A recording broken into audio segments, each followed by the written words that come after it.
नमस्कार साथियों, स्वागत आप सभी का आपके अपने YouTube channel Chauhan RS academy पर। साथियों, आज हम बात करने जा रहे हैं राजस्थान के ही इतिहास को लेकर और बात करते हैं साथियों हम आज सिविलाइजेशन रेड सभ्यता को लेकर। सभ्यता है साथियों रेड सभ्यता। रेड सभ्यता को लेकर हम बात करते हैं साथियों। रेड सभ्यता यदि हम बात करें साथियों तो यह एक लौह युगीन सभ्यता है। कैसी सभ्यता है साथियों? तो यह एक लौह युगीन सभ्यता है साथियों। ध्यान रहे आपको, यह एक कैसी साइट है साथियों? यह एक लौह युगीन सभ्यता है। यदि हम बात करते हैं साथियों रेड को लेकर तो रेड को प्राचीन भारत का टाटा नगर कहा गया है साथियों। क्या कहा गया है साथियों? तो इसे कहा गया है साथियों प्राचीन भारत का टाटा नगर। प्राचीन भारत का टाटा नगर इसे कहा गया है साथियों। यदि हम बात करें साथियों तो इसे कहा गया है लौह युगीन सभ्यता और इसी सभ्यता को कहा गया है साथियों प्राचीन भारत का टाटा नगर। क्या कहा गया है साथियों? तो इसे कहा गया है प्राचीन भारत का टाटा नगर। यदि हम बात करते हैं साथियों इस सभ्यता को लेकर, आपकी जो रेड सभ्यता है साथियों ये किस जिले में है? तो ये जो साइट रही है साथियों इसका जिला रहा है टोंक। नवाबों की नगरी टोंक के अंदर ये सभ्यता है साथियों रेड सभ्यता। यदि हम बात करना चाहें साथियों ये जो साइट है ये किस नदी के किनारे स्थित है साथियों? तो यह ढील नदी के किनारे स्थित है साथियों। किस नदी के किनारे स्थित है साथियों? तो आप कहेंगे यह ढील नदी के किनारे स्थित है। और जिला कौन सा है साथियों? तो ये टोंक जिले के अंदर स्थित है। लौह युगीन सभ्यता है और प्राचीन भारत का इसे टाटा नगर कहा जाता है साथियों। यदि हम रेड आर्कियोलॉजिकल साइट को लेकर अगर साथियों आपसे बात करते हैं, इस सभ्यता को लेकर अगर बात करना चाहूं साथियों मैं, तो इस सभ्यता का खोजकर्ता कौन है साथियों? खोजकर्ता और उत्खनन करता। खोजकर्ता प्लस उत्खनन करता। तो इस साइट की जो खोज की गई है साथियों और जो उत्खनन किया गया है यह किया गया है साथियों केदारनाथपुरी के द्वारा। किसके द्वारा किया गया है साथियों? तो यह किया गया है साथियों केदारनाथपुरी के द्वारा। और इनका जो मुख्य सहयोगी रहा साथियों वो रहा है साथियों दयाराम शाहनी। प्रोफेसर दयाराम शाहनी इसके अंदर मुख्य सहयोगी इनके रहे हैं साथियों। तो केदारनाथपुरी और दयाराम शाहनी। और उत्खनन किया गया है साथियों इस साइट का सन 1938 से लेकर सन 1940 के मध्य। 1938 से 1940 के मध्य इस सभ्यता का उत्खनन हुआ साथियों। ये रेड सभ्यता है जो कि आपकी टोंक जिले के अंदर मौजूद है। ढील नदी के किनारे एक लोह काल की ये साइट रही है साथियों। यदि हम बात करना चाहें साथियों इस सभ्यता को लेकर रेड सभ्यता को लेकर, तो यहां से मिलने वाले पूरा अवशेष, यहां से मिलने वाले साक्ष्य, यहां से मिलने वाले प्रमाण, क्या क्या चीजें हमारे को यहां से मिली है साथियों, इनको लेकर हम बात करते हैं साथियों। तो ध्यान दीजिएगा, यहां से अगर साथियों हम बात करते हैं इस साइट को लेकर, तो यहां से हमारे को साथियों 115 घेरेदार कुएं मिले। 115 क्या मिले हैं साथियों? 115 घेरेदार कुएं मिले। कितने कुएं मिले हैं साथियों यहां से? तो 115 घेरेदार क्या मिले हैं साथियों? कुएं मिले हैं। इसके अलावा अगर बात करते हैं साथियों हम इसी सभ्यता को, तो यहां से लोहे के उपकरण मिले साथियों। लोहे की वस्तुएं मिली साथियों। लोहे के उपकरण मिले हैं। इस सभ्यता से लोहे के उपकरण मिले। लोहे की काफी चीजें यहां से मिली है साथियों। इसके साथ अगर हम बात करते हैं साथियों इसी सभ्यता को लेकर साथियों, तो यहां से आलीशान भवनों का साक्ष्य मिला। क्या मिला है साथियों? तो यहां से आलीशान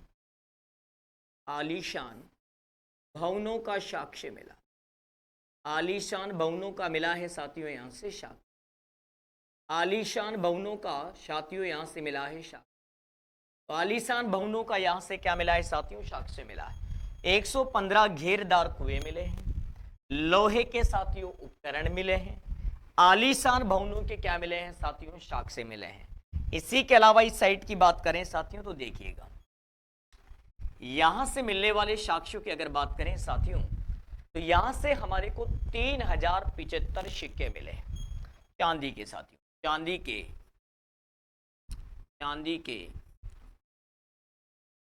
3075 सिक्के मिले।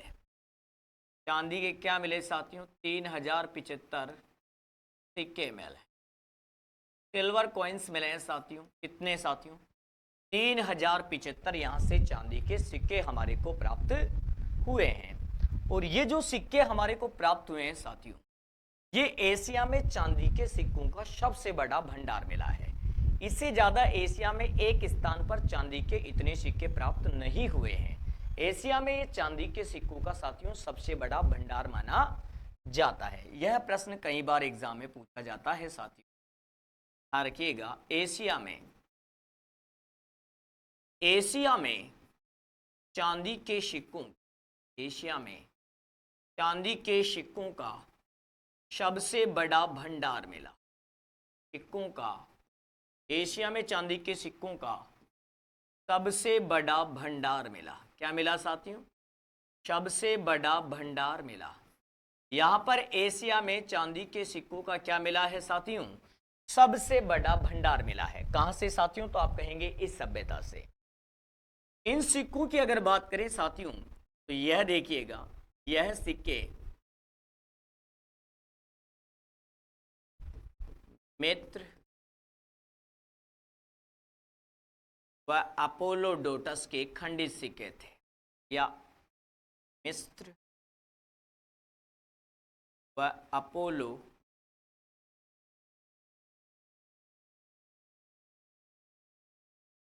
के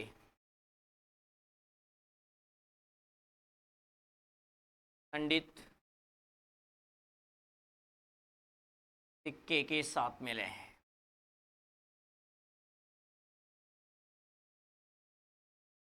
मिले हैं, इनके साथ अपोलोडोटस के खंडित सिक्के भी मिले हैं साथियों। ये प्रश्न एग्जाम में आया है कि किस पुरातात्विक स्थल से अपोलोडोटस का खंडित सिक्का प्राप्त हुआ है, तो ये हमारे को यहां से प्राप्त हुआ है साथियों। इसके अलावा अगर बात करते हैं साथियों हम इसी को लेकर, चांदी के 3075 यहां से सिक्के मिले हैं। एशिया में सबसे बड़ा चांदी के सिक्कों का यहां पर भंडार मिला है साथियों। बंदर की आकृति के यहां से बर्तन मिले हैं साथियों, बंदर की आकृति के बर्तन मिले, बंदर की आकृति के बर्तन मिले। क्या मिले हैं साथियों, बंदर की आकृति के बर्तन मिले हैं। यहां से हमारे को अगर बात करें साथियों तो गजमुखी यक्ष की प्रतिमा मिली है साथियों। क्या मिली है साथियों, यहां से देखिएगा, गजमुखी यक्ष की प्रतिमा मिली। गजमुखी यक्ष की क्या मिली है साथियों, यहां से प्रतिमा मिली है। यदि हम बात करें तो यहां से हमारे को गजमुखी यक्ष की क्या मिली है साथियों, प्रतिमा मिली है। किस सभ्यता से साथियों, तो ये रेड सभ्यता से हमने बात करी है, ये चीजें हमारे को मिली हैं। यदि हम बात करते हैं साथियों तो यहाँ से 115 घेरेदार कुएं मिले हैं, लोहे के उपकरण मिले हैं साथियों, आलीशान भवनों का यहाँ से साक्ष्य मिला है। यहीं से अगर बात करते हैं साथियों तो हमारे को चांदी के 3075 सिक्के मिले हैं। यहाँ से बंदर की आकृति के बर्तन मिले हैं साथियों, और यहाँ से गजमुखी यक्ष की प्रतिमा मिली है। इसके अलावा साथियों देखिएगा, यहाँ पर शुंग काल व मौर्य काल की प्रतिमाएं मिली, ठीक है, मूर्तियां मिली, मूर्तियां। यहां पर शुंग काल या मौर्य काल की क्या मिली है साथियों, मूर्तियां मिली है। कहां से साथियों, तो आप कहेंगे रेड सभ्यता से यह हमारे को मिला है। आगे अगर साइट देखते हैं साथियों, छोटी सी साइट आगे एक और देखिएगा साथियों, बागोर सभ्यता सभ्यता है साथियों, बागोर सभ्यता। यदि हम बागोर सभ्यता की बात करते हैं साथियों, तो बागोर सभ्यता को लेकर ध्यान दीजिएगा साथियों। यदि हम बात करते हैं बागोर के उपनाम को लेकर, बागोर के उपनाम की अगर बात की जाए साथियों, तो ध्यान दीजिएगा। बागोर को कहा जाता है साथियों महासतिया का टीला। इसे कहा जाता है साथियों महासतिया का टीला। बागोर को क्या कहा जाता है साथियों? महासतिया का टीला। इसी बागोर की अगर बात करें साथियों, तो इसे कहा जाता है आदिम कालीन संस्कृति का संग्रहालय अजायब घर। क्या कहा जाता है साथियों? इसे कहा जाता है आदिम कालीन संस्कृति का अजायब घर। संस्कृति का अजायब घर, संग्रहालय कहा जाता है साथियों, म्यूजियम कहा जाता है। आदिम कालीन संस्कृति का अजायब घर संग्रहालय कहा जाता है। इसी सभ्यता को लेकर अगर बात करना चाहें साथियों हम, तो इसी सभ्यता को कहा जाता है साथियों प्राचीन भारत का सबसे समृद्ध पाषाण स्थल। प्राचीन भारत का सबसे समृद्ध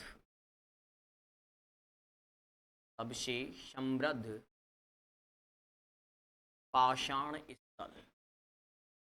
इसे प्राचीन भारत का सबसे समृद्ध पाषाण स्थल कहा जाता है साथियों। किस साइट को साथियों? बागोर सभ्यता को। तीनों ही इंपोर्टेंट नाम रहे हैं साथियों। इसके अलावा इसे लघु पाषाण उपकरणों का क्या कहा जाता है साथियों? घर कहा जाता है। क्या कहा जाता है साथियों? इसे लघु पाषाणोपकरणों का घर। ये चार नाम इसके लिए आपको ध्यान रखने साथियों। महासतिया का टीला, आदिम कालीन संस्कृति का अजायब घर, प्राचीन भारत का सबसे समृद्ध पाषाण स्थल और लघु पाषाण उपकरणों का घर। यदि हम बात करते हैं साथियों इस साइट को लेकर, यह जो सभ्यता है साथियों बागोर, यह किस जिले में है साथियों?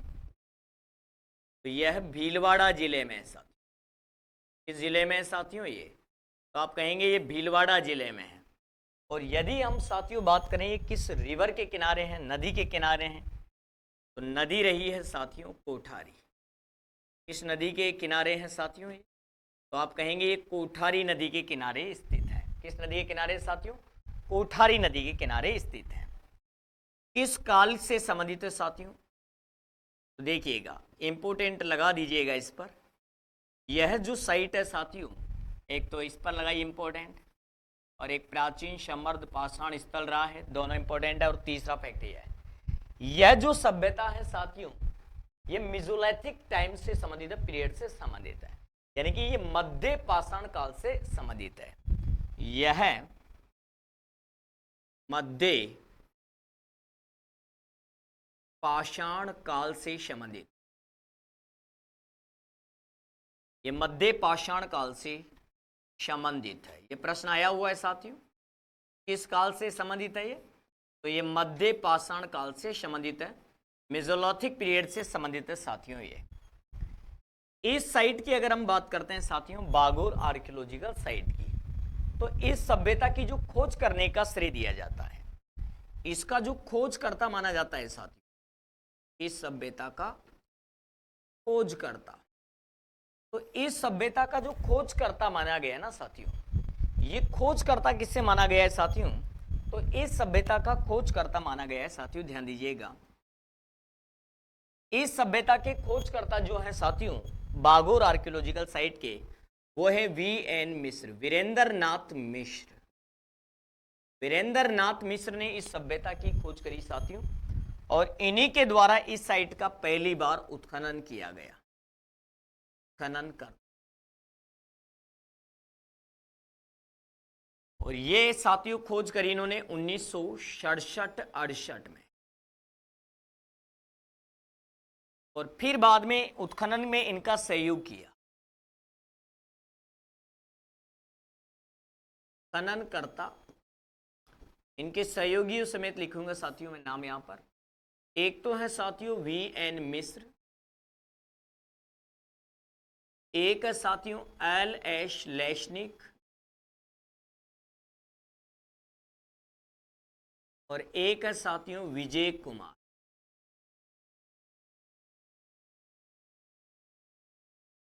और इन्होंने जो साइट का उत्खनन किया साथियों, सबने मिलकर 1967 से लेकर 1970 के मध्य इस सभ्यता का उत्खनन किया है। पूरा उत्खनन हुआ साथियों 67 से लेकर 70 के मध्य VN मिश्र, LH लेशनिक और विजय कुमार के द्वारा इस सभ्यता का वृहत स्तर पर बाद में उत्खनन किया गया है साथियों।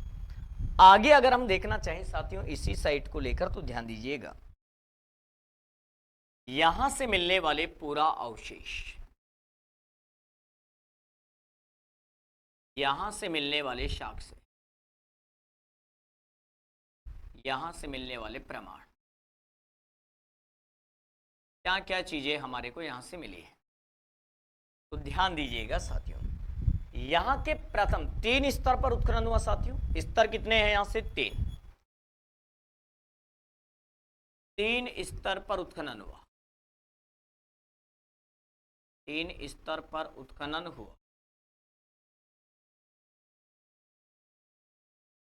देखिए साहब, यदि हम बात करते हैं तो 3 स्तर पर जब उत्खनन हुआ, तो पहले स्तर से ध्यान दीजिएगा साथियों। प्रथम स्तर से हमारे को आखेट के साक्ष्य मिले, आखेट का साक्ष्य मिला, आखेट का साक्ष्य मिला, शिकार का साक्ष्य मिला, शिकार का साक्ष्य मिला।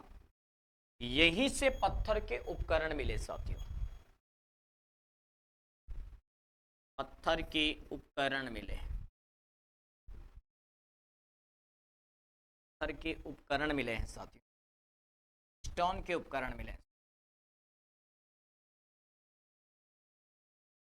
औजार वगैरह मिले हैं। और एग्जाम्पल, उदाहरण के तौर पर देखें तो पत्थर के क्या मिले हैं साथियों? औजार यहां से मिले हैं। पहले स्तर से आखेट का साक्ष्य मिला है, पहले ही स्तर से हमारे को पत्थर के क्या मिले हैं साथियों? उदाहरण के तौर पर देखें तो औजार मिले हैं। यदि हम बात करते हैं साथियों चौथे के प्रमाण के रूप में, अगर हम देखना चाहें इसी साइट को लेकर, तो अगले प्रमाण में देखिएगा साथियों, यहां से अगर बात करते हैं साथियों हम, तो ध्यान दीजिएगा। देखिए भारत में यह भी एग्रीकल्चर सुपरवाइजर में पूछा गया था साथियों, एजी सुपरवाइजर के अंदर ये प्रश्न पूछा गया था साथियों, इंपोर्टेंट लगाइएगा इस पर। कृषि पर्यवेक्षक भर्ती में प्रश्न पूछा गया था इसी वर्ष, कृषि पर्यवेक्षक। क्या पूछा था साथियों? कृषि पर्यवेक्षक के अंदर ये प्रश्न पूछा था उसने, ध्यान दीजिएगा। उसने कहा था भारत में कृषि का सबसे प्राचीन साक्ष्य यहीं से मिला। भारत में कृषि का सबसे प्राचीन साक्ष्य यहीं से मिला। और साथियों ध्यान रखना, 5000 वर्ष पुराने। कितने वर्ष पुराने हैं भाई ये? 5000 वर्ष पुराने। कृषि के 5000 वर्ष पुराने यहां से साक्ष्य मिले हैं साथियों। तो कृषि का भारत में सबसे प्राचीन साक्ष्य बागोर से मिला है साथियों। और ये एग्रीकल्चर सुपरवाइजर कृषि पर्यवेक्षक भर्ती में प्रश्न पूछा गया था। इसी के साथ अगर साथियों मैं आपसे बात करता हूं, तो यहां पर हमारे को 14 प्रकार की कृषि के साक्ष्य मिले। 14 प्रकार की कृषि का साक्ष्य मिला। 14 प्रकार की कृषि का साक्ष्य मिला है। क्या मिला है साथियों? यहां से 14 प्रकार की कृषि का साक्ष्य मिला है। कहां से साथियों? तो आप कहेंगे बागोर सभ्यता से। इसके अलावा अगर बात करते हैं साथियों, तो यहां से अगर बात करें साथियों, तो बोतल की आकृति के बर्तन मिले। बोतल की आकृति के बर्तन मिले। बोतल की आकृति के यहां से बर्तन मिले हैं साथियों। बोतल की आकृति के यहां से क्या मिले हैं साथियों? बर्तन मिले हैं। इसके अलावा अगर बात करते हैं साथियों, चमड़ा सिलने की सुइयां मिली। क्या मिली साथियों? चमड़ा छिलने की सुइयां मिली। चमड़ा सिलने की सुइयां भी यहां से मिली है। यदि हम बात करना चाहें साथियों इसी साइट को लेकर, तो यहां से अगर बात करें 3 स्तर पर उत्खनन हुआ। आखेट का साक्ष्य मिला, पत्थर के औजार मिले, उपकरण मिले। भारत में कृषि का सबसे प्राचीन साक्ष्य 5000 वर्ष पुराना मिला। 14 प्रकार की कृषि का साक्ष्य मिला।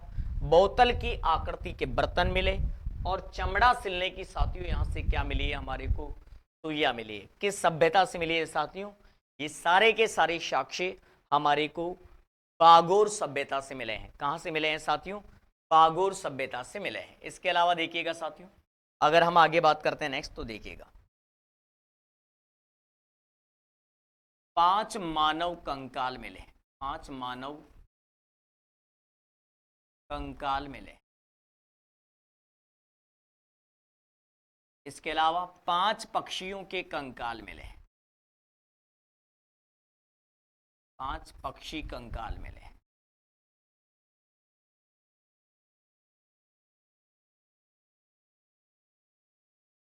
और यहां पर जो समाधान हुआ साथियों, शव को जब दफनाया गया साथियों, वो घर में ही कोने में दफनाया गया और अलग अलग स्तर पर हमारे को अलग अलग मिला। देखिए साथियों, शवादान घर के कोने में हुआ, घर के कोने में होता था, ऐसा साक्ष्य मिला है। 3 स्तर बताए ना साथियों मैंने, 3 स्तरों में अलग अलग समाधान था। प्रथम स्तर में अलग था,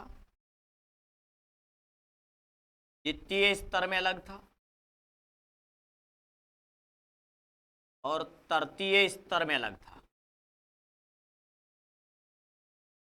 अब आप ध्यान देंगे कहां पर क्या था, देखिएगा।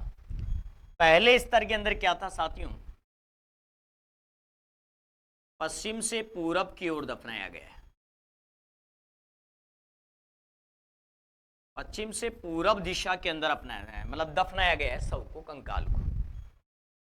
दूसरे स्तर में हमने देखा डायरेक्शन बदल दी गई है, पूरब से पश्चिम की ओर दफना, पूरब से पश्चिम दिशा में दफनाया गया है। डायरेक्शन चेंज कर दी गई है साथी, फिर उसे सीधा लेटा दिया गया है। अगले तीसरे स्तर पर आने पर डेथ बॉडी को सीधा दफनाया जाने लगा, यानी कि उत्तर दक्षिण में दफनाया जाने लगा।